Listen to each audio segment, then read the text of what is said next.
ও ভাইজানরা, এই দুনিয়াতে আমরা যদি অন্যায় কাজ করি, আল্লাহর দরবারে যখন আমাদের বিচার হবে, আল্লাহর দরবারে যখন আমাদেরকে হিসাব করবেন, সেই দিন আমরা অন্যায় করলেও অন্যায়ের প্রতিদান আল্লাহ আমাদেরকে দিয়ে দিবেন। আর যদি দুনিয়ায় আমরা ভালো কাজ করে থাকি, নেক কাজ যদি করে থাকি, যদি ভালো ভালো কাজ করতে পারি, আল্লাহর হুকুম নবীর সুন্নাত তরিকা যদি আমরা মেনে জীবন যাপন করতে পারি, আল্লাহ তাআলা তার প্রতিদান আপনাকে আমাকে কিয়ামতের দিন দিবেন।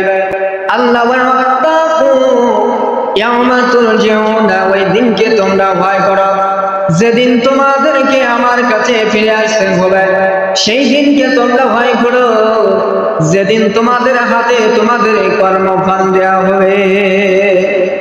দুনিয়ায় যদি নেক আমল করতে পারো, আল্লাহর হুকুম নবীর সুন্নাত তরিকা যদি মানতে পারো, যদি আল্লাহর গোলামি করতে পারো, কিয়ামতের ময়দানে আল্লাহ তাআলা আপনাকে আমাকে আমলনামা ডান হাতে দিয়ে দিবে। আল্লাহ তাআলা ফেরেশতাদেরকে বলবে, ফেরেশতারা রে, দুনিয়ায় আমার এই বান্দা আমার গোলামি করেছে, আমার ইবাদত বন্দেগী করেছে, দুনিয়ায় অনেক কষ্ট করেছে, পৌষ মাসের মাঘ মাসের কনকনা শীতকে অপেক্ষা করে আমার প্রত্যেকদিন ফজরের নামাজ পড়েছে, ঠান্ডা পানিকে অপেক্ষা করে ওযু করেছে, আরামের বিছানা হারাম করে দিয়ে আমার গোলামিতে ব্যস্ত ছিল।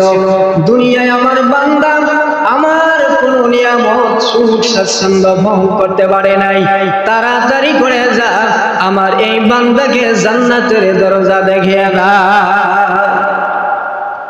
আর যদি আমরা ভালো কাজ না করতে পারি, আল্লাহ তাআলা আপনাকে আমাকে ওই আমলনামা বাম হাতে দিয়ে দিবে। আল্লাহ বলবে জাহান্নামে, ফেরেশতারা রে, একে তাড়াতাড়ি করে জাহান্নামে নিক্ষেপ করে দাও। শুধু জাহান্নামে নিক্ষেপ করবে না, কেমনে নিক্ষেপ করবে? আল্লাহ অর্ডার করবে, ফেরেশতারা জাহান্নামের 19 জন দ্বাররক্ষী ফেরেশতা। সুবহানাল্লাহ।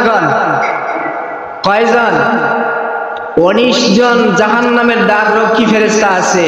আল্লাহ এদেরকে বলবে, ও ফেরেশতারা, এদেরকে উপর করে ফেলাইয়া পা ধরে টানতে টানতে জাহান্নামে নিক্ষেপ করে দাও। নাউজুবিল্লাহ।